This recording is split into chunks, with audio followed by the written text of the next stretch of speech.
Welcome to this sew-along video for our reversible quilted tote bag. I love to design beautiful prints for fabric, and for this bag I designed a striped stencil so that you can create the exact same look and feel if you want to. I used a thick linen fabric, and for the print I used an acrylic paint.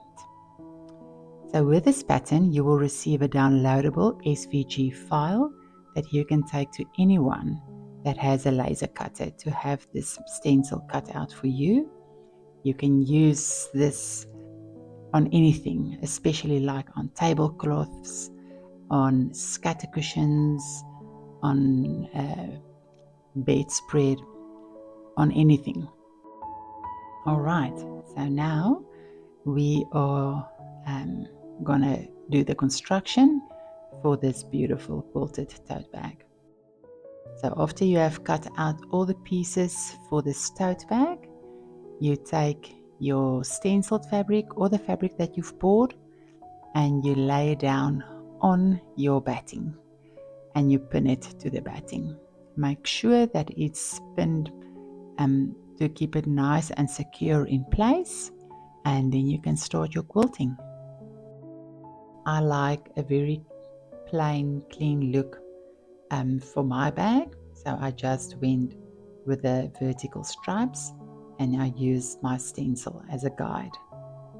But the idea of this whole bag and the stenciling is to get you to put some of your creative ideas onto this beautiful fabric. You can embroider even more detail on it. You can paint an extra flower or do whatever you like to. And please, if you do anything else, just send me a pic. I would love to see what you create. And then you quilt all around the pattern as well to keep it in place. I love this process. It's really calming.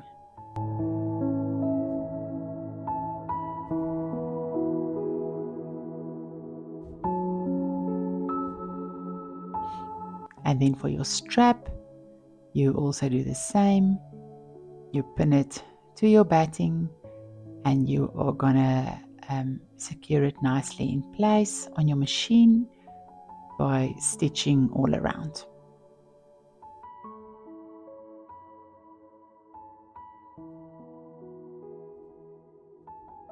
Alright, so once you've quilted this fabric onto your batting, you are going to cut the excess batting away.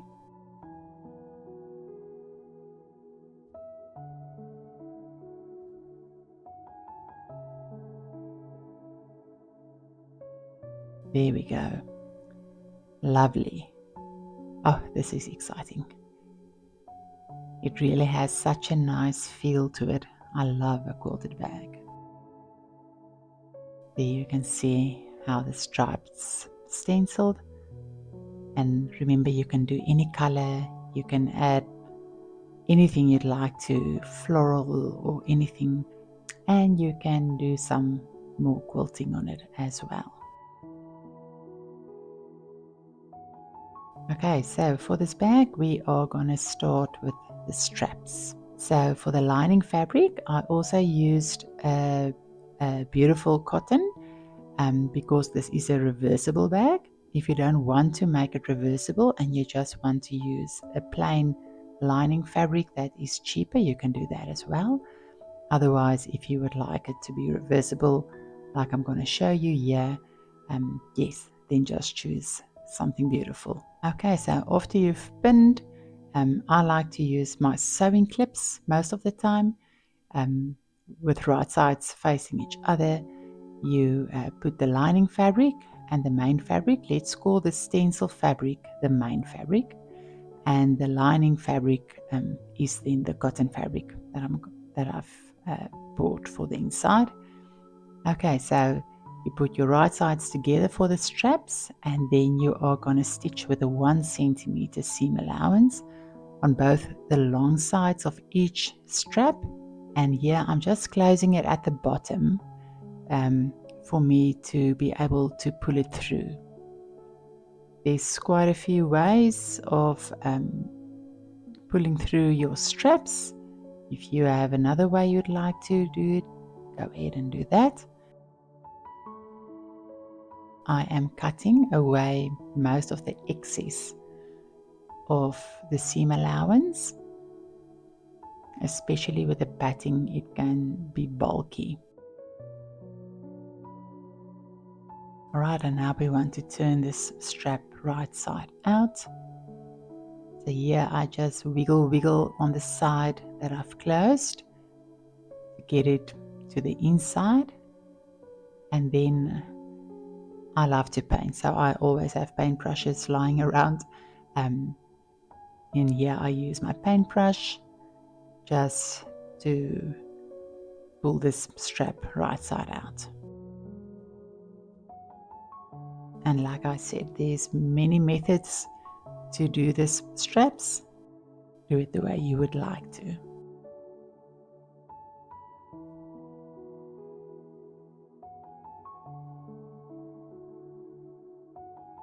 Okay, so once I've pulled it through, I just make sure that everything is lying nice in place.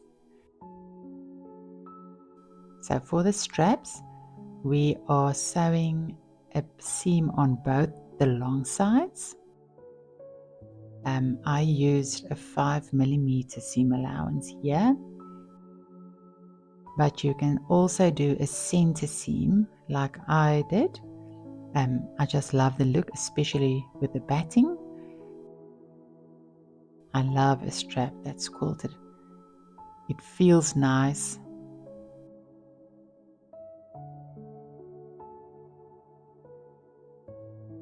And then I just cut the ends away that I've closed for me to be able to pull the strap through.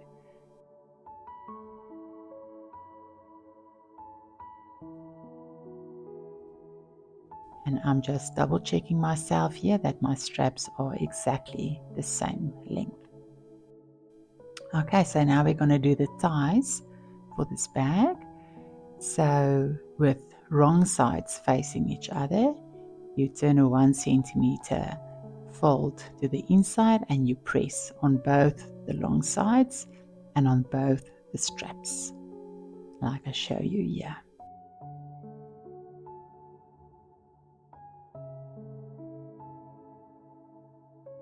I like to use a book after I've ironed just to press it nicely in place and that everything keeps nice and straight. It just makes the work so much better and easier. And then you fold your ties in half and you press them again.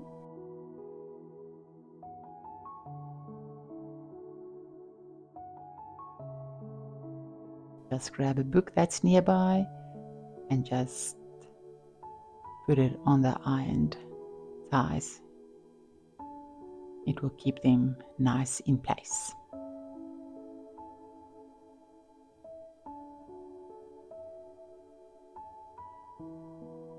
There we go. Alright, so now I'm going to show you how I do my ties. I like a nice clean look. It's difficult to explain this, so just follow along as I show you here. So that's now the right sides facing each other that I've turned around.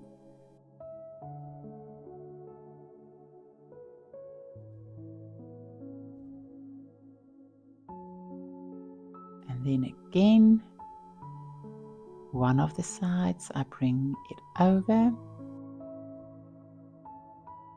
And then I'm going to stitch and close the small little end. You see there? I've stitched there. I'm going to cut away the bulk and snip a little bit on the corners so there's no bulk when I turn it around. Okay, so now we're going to turn it back right side out. Just push your corner out nicely. I like to use this tool of mine. You can use your scissor as well or any sharp tool you've got. And just double check that that corner is nice and neat. Perfect. Look how beautiful. I love it. Alright, and now on the long side, I'm just going to close it as near to the edge as I can with just a plain straight stitch.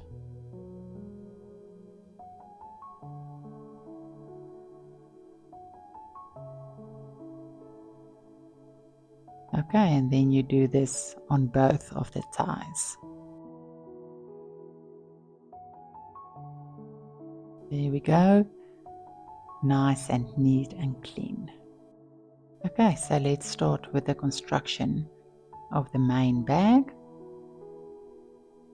So first I am going to mark my center of both of the front and the back panels.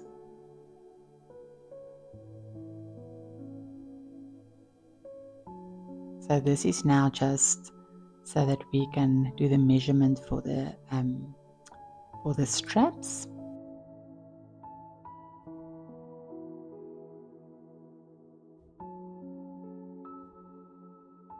So on the pattern, you will also have marks to show you where your straps must come.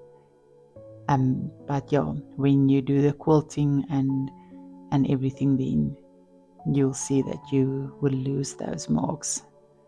So now we just need to mark them again.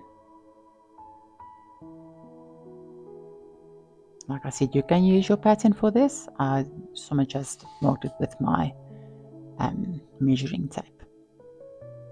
Okay, and then you pin your straps in place on both the front and the back panel, and see that it's nice and straight and not skew. You don't want to finish your bag at the end and then have a skew strap and having to unpick the whole thing. So rather go slower and go accurate. Okay, and now for the tie, we are gonna also pin the tie on the front panel and on the back panel. See that when you put your pins on the straps and on the tie, that you leave yourself enough space when you join the lining bag and the main bag. You're gonna need a 1 centimeter seam allowance to join them, so see that your pins are not in your way.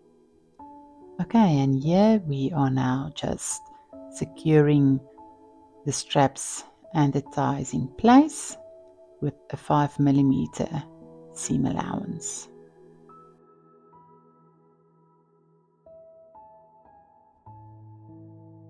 Great, let's put them together. So with the front panel lying on the back panel now, with the straps and the ties already in place, you can now clip them or pin them, whichever way you like. And then with a 1 centimeter seam allowance, we are now gonna join the back and the front panel. So here you are just gonna join on the sides, both the sides and the bottom. You are gonna close them. You leave your corners. We are now gonna do the box corners. So here we take side seam and the bottom seam, and we're gonna line them up.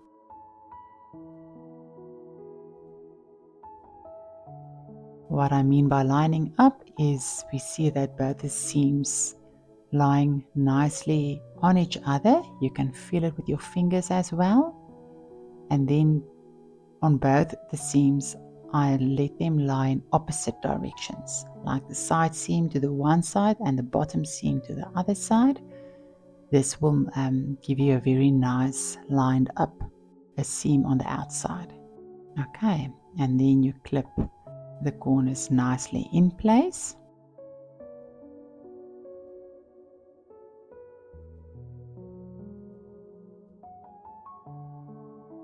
Alright, so here I'll just show you again. Bottom hem, side hem, lining them up nicely. See that there we go. Yes, they line up nicely there. And like I said, you will feel it in your fingers. And then just feel on the inside also that your inside fabric that's lying on the inside now doesn't pucker. It's nice and flat. And then you can pin or clip it closed. Perfect. Okay. With a 1 centimeter seam allowance, we are going to close both of this box corners now. With the batting and the fabric, it can be a little bit thick under your presser foot, so just take your time and just close it nicely. Remember to nicely secure it when you begin and when you end. Go back and forth,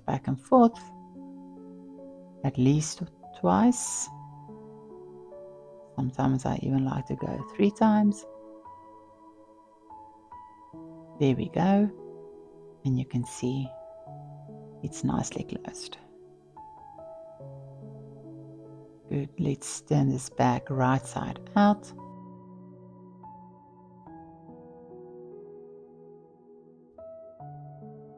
Press your corners out nicely. You can press it with your iron as well. There we go.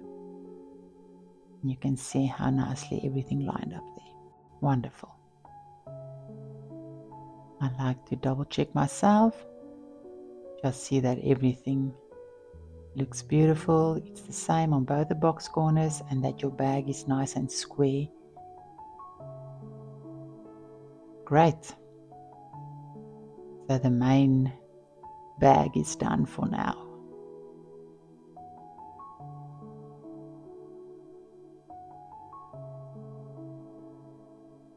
Lovely. Okay, so now we're going to do the pocket for the lining bag. So on the top and on the bottom, you fold wrong sides together and you press. Here again, get your book or a magazine and just lay it on the heated fold to nicely secure it in place. There we go.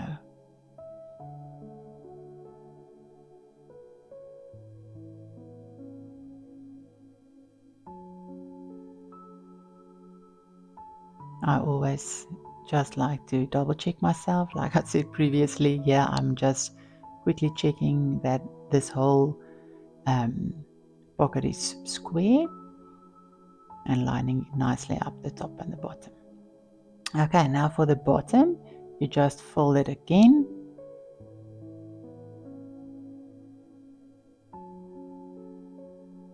Okay, and press it nicely with your book.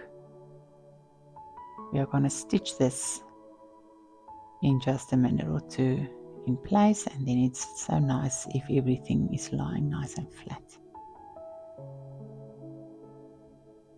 And then for the top, you fold again, but this time you fold a 2 centimeter fold. You can just double check yourself by measuring it. If you don't want to do it just by hand, you are more than welcome to clip and pin this in place before you start ironing.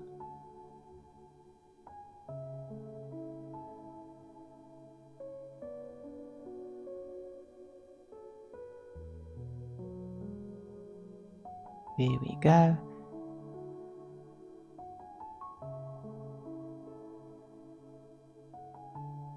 Now we are going to finish our pocket.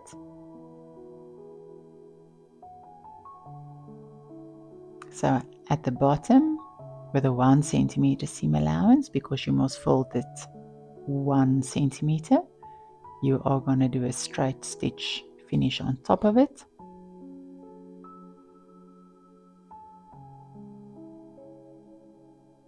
And then for the top, you are first going to do a 2 centimeter seam allowance on the 2 centimeter fold that you have just pressed.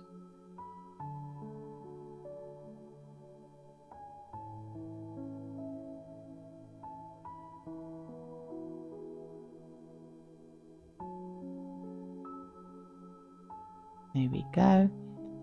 And then we are just going to do our final finishing on the pocket on the top, and 3mm seam allowance you're going to stitch again. So you'll have two beautiful stitch lines on the top of your pocket.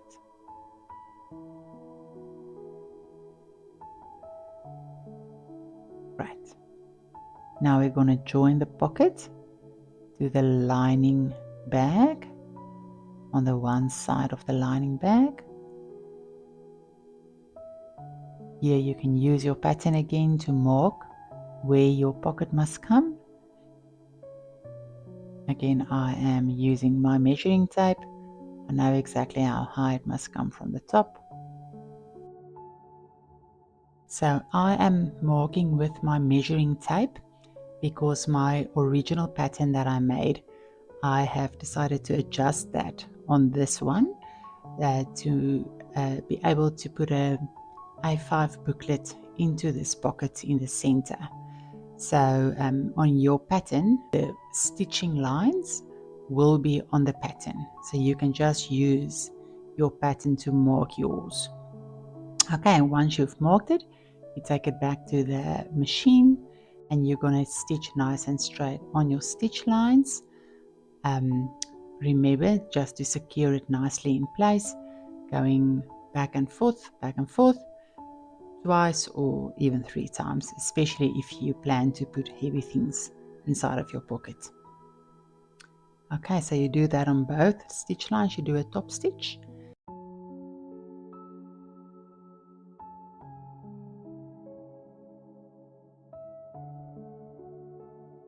You close the bottom of your pocket also with a top stitch, and if you are going to put heavy stuff in, I suggest you do 2 lines, 2 top stitch lines next to each other. Wonderful. And now your pocket is done and in place. And let me just check my booklet. Yep, it fits nicely. I'm happy. So yes, you can put an A5 booklet into the center of your pocket.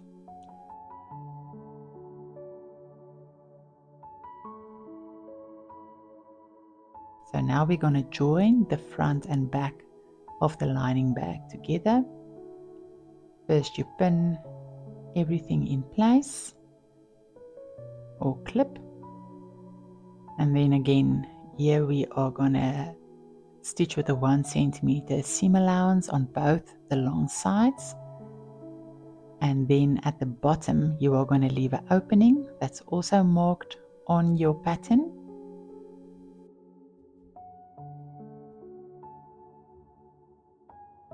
So here I am just quickly measuring by tape again, but on your pattern this is marked.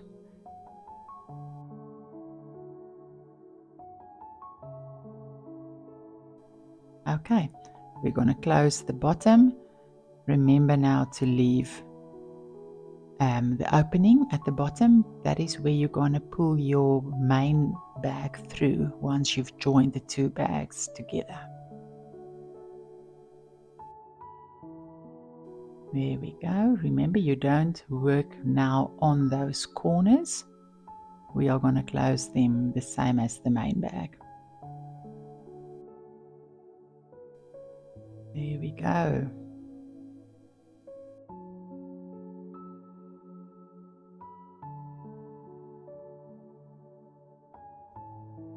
Okay, so now we're going to do the box corners for the lining bag as well. This is exactly the same process that you did with the main bag. Again, side seam, bottom seam, line them up, and then the seams lies to opposite directions, and you pin or clip. So you do it on both sides.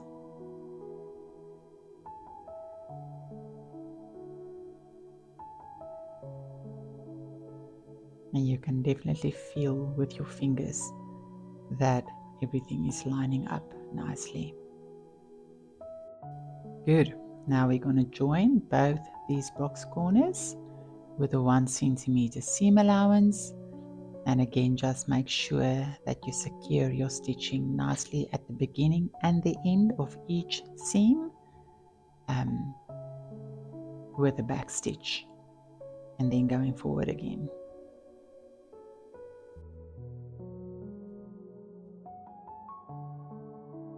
So now you take your main bag and you are going to put it inside of the lining bag.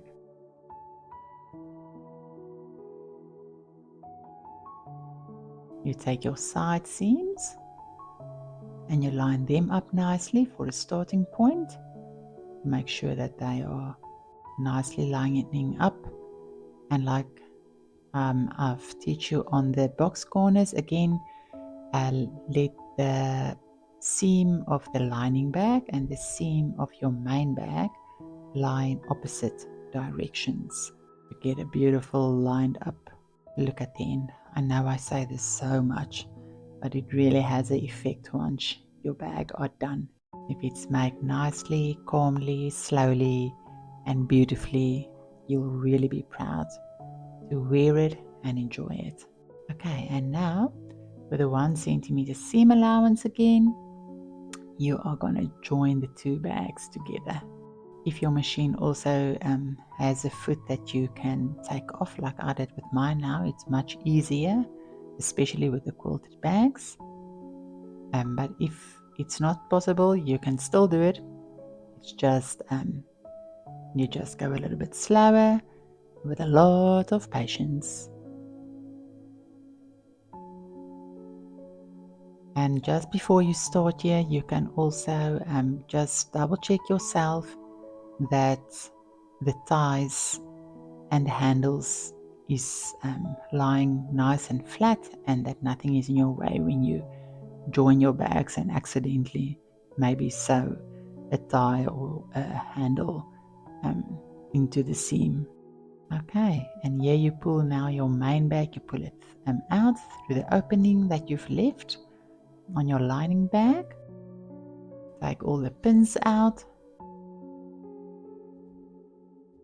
Okay, now that opening at the bottom of your lining bag, we're going to close that now. I used my machine here and I stitched as near to the end as I can. The other option to close your lining bag is to do an invisible hand stitch. Okay, and now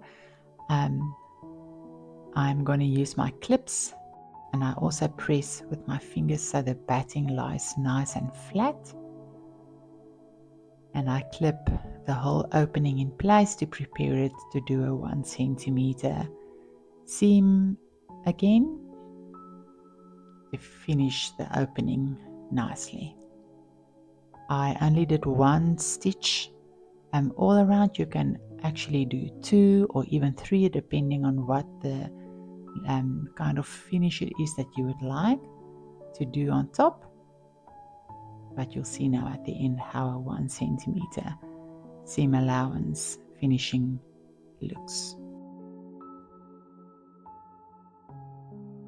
So this is how a 1 centimeter seam allowance top stitch looks on the finishing of the bag.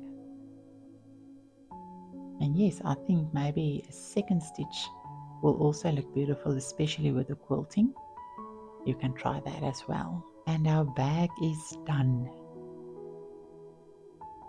Beautiful, beautiful, beautiful. And yep, that's how she looks with the stenciled fabric on the outside, which I think it turned out beautifully. This is such a versatile bag.